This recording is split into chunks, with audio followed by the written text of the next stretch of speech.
27 de janeiro de 1993. Um apicultor percorre uma vinha em La Romana, na província de Alicante. Entre as videiras, ele encontra 3 corpos. São os restos de Miriam, Tony e Desiré, desaparecidas há 75 dias. A Guarda Civil isola a área imediatamente. Os peritos confirmam: os corpos estão em estado avançado de decomposição. A identificação é feita por fichas dentárias. Tudo começa 75 dias antes, em 13 de novembro de 1992.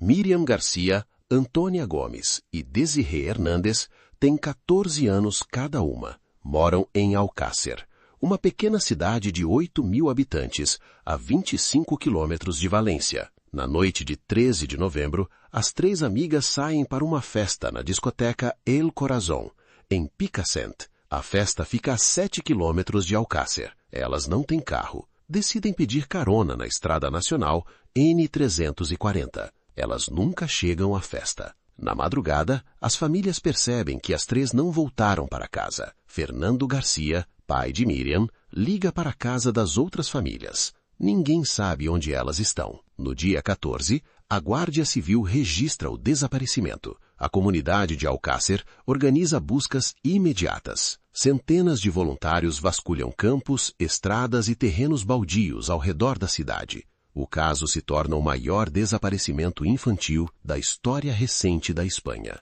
Por 75 dias, o país inteiro acompanha a busca. As famílias concedem entrevistas, distribuem fotos, pedem informações. As meninas não aparecem. Em 27 de janeiro de 1993, a busca termina da pior maneira possível. A perícia aponta que as 3 foram assassinadas.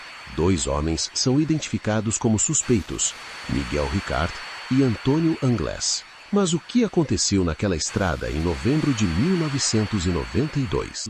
Os 3 corpos são transportados ao Instituto Anatômico Forense de Valência em 27 de janeiro de 1993.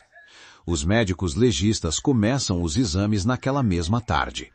O estado dos corpos indica que as vítimas estiveram em cativeiro por um período prolongado antes de morrer. O laudo pericial confirma que as 3 jovens morreram por estrangulamento. Os exames revelam sinais de violência sexual e marcas consistentes com tortura prolongada. Os patologistas estimam que as mortes ocorreram semanas antes da descoberta dos corpos. Rosa Folt e Fernando Garcia são convocados para reconhecer os corpos. Fernando Garcia chega à sede da Guarda Civil em Valência no dia 28 de janeiro. Ele confirma a identidade de Miriam. O mesmo procedimento é repetido com as demais famílias.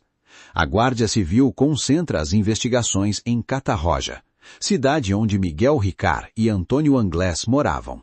Os 2 eram conhecidos na região por envolvimento com tráfico de drogas e pequenos crimes. Ricard tinha 26 anos. Anglés, também 26. Em 2 de fevereiro de 1993, a Guarda Civil prende Miguel Ricard em Catarroja. Antônio Anglés não está no endereço. Os agentes chegam à casa da família Anglés, mas o suspeito já havia partido. Ninguém sabe para onde. Henrique Anglés, pai de Antônio, é interrogado. Ele diz que o filho saiu de casa dias antes da prisão de Ricard sem explicação. O intervalo entre a descoberta dos corpos e a fuga de Anglés é de menos de uma semana. Os investigadores suspeitam que ele foi avisado. A Guarda Civil emite um mandado de busca nacional contra Anglés. Nas semanas seguintes, o nome dele aparece em checagens de fronteira em Portugal e França.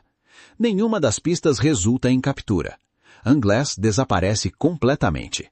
No primeiro interrogatório formal, Ricard admite ter estado com as 3 jovens na noite de 13 de novembro, mas afirma que foi Anglés quem organizou o sequestro e cometeu os crimes. Ele se apresenta como cúmplice menor. Os investigadores não aceitam a versão. Ricard descreve o local onde as jovens foram mantidas, mas fornece detalhes inconsistentes ao longo dos interrogatórios. Em uma sessão, menciona uma casa abandonada em Algemesi. Em outra, cita um galpão próximo a Catarroja. As contradições se acumulam no processo. Durante as buscas na residência de Ricard, a Guarda Civil encontra material que indica contato com pornografia. No processo, promotores fazem referência a uma cassete de vídeo. O documento afirma que a fita continha imagens dos crimes. A cassete nunca é encontrada. O criminologista Juan Ignacio Blanco analisa o processo judicial anos depois. Segundo ele, a ausência da cassete representa uma lacuna central na investigação. Blanco aponta que a existência da fita é mencionada em depoimentos de testemunhas, mas nunca confirmada por evidência física. Em março de 1993, a Interpol inclui Antônio Anglés na lista de foragidos procurados. Fernando Garcia exige respostas públicas sobre o paradeiro do segundo suspeito. Para as famílias das vítimas, o caso não pode ser encerrado enquanto Anglés permanecer livre. Em fevereiro de 1993, a Espanha ainda está em choque. Os meios de comunicação cobrem o caso diariamente. Programas de televisão de grande audiência passam a disputar entrevistas com as famílias das vítimas. O programa De Tu a Tu, apresentado por Nieves Herrero na Antena 3, convoca os pais das vítimas para um especial ao vivo. A transmissão acontece enquanto os corpos das meninas ainda não tinham sido enterrados. O episódio é transmitido para milhões de espectadores. O episódio gera indignação nacional. Críticos e jornalistas denunciam a exploração do luto das famílias.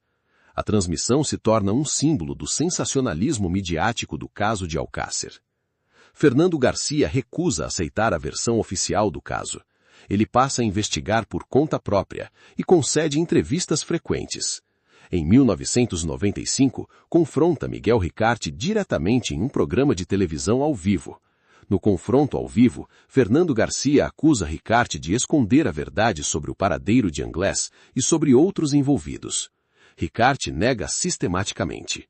O programa é assistido por mais de 6 milhões de pessoas. Juan Ignacio Blanco publica em 1994 o livro Alcácer, Las Mentiras. Ele argumenta que Ricart e Anglés não agiram sozinhos.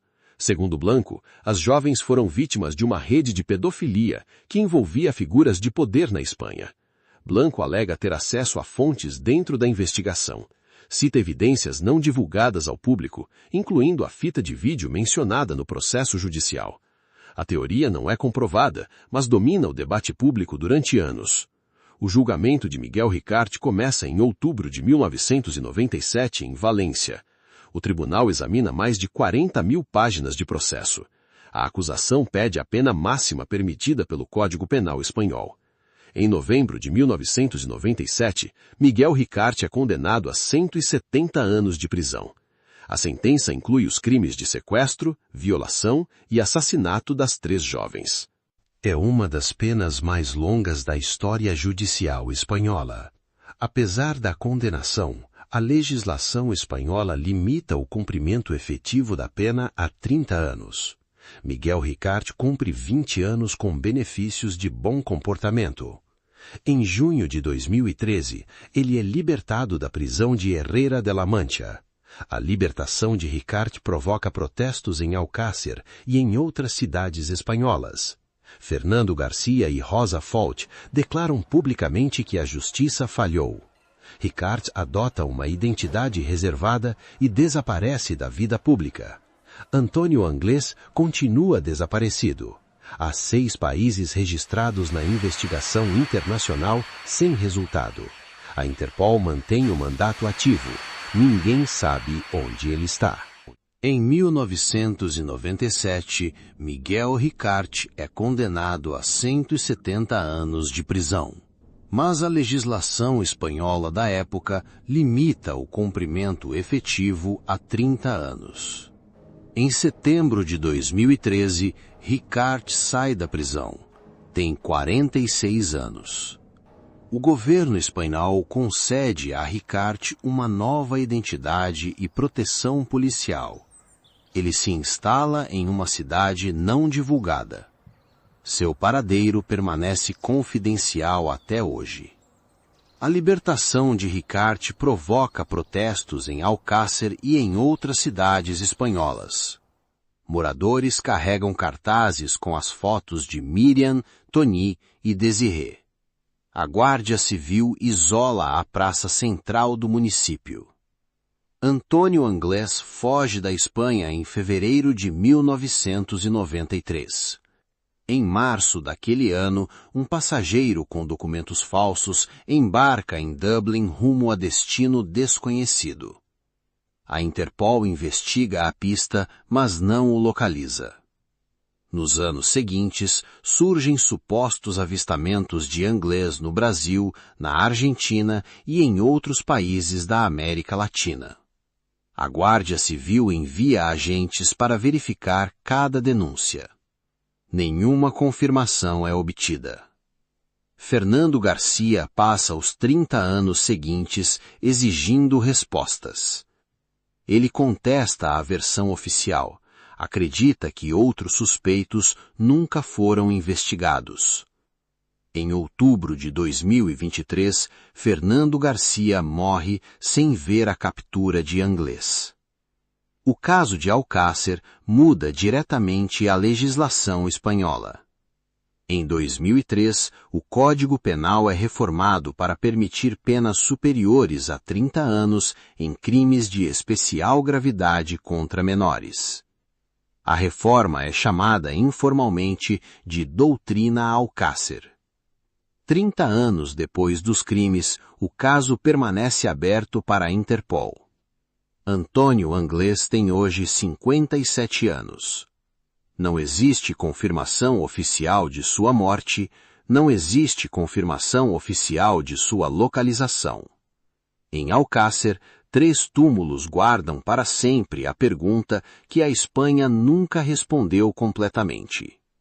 Quem realmente estava naquela estrada escura de novembro de 1992? Em algum lugar do mundo, Antônio Anglés pode estar vivendo uma vida normal. Se este caso te afetou, deixa o teu comentário abaixo. Queremos saber o que você pensa.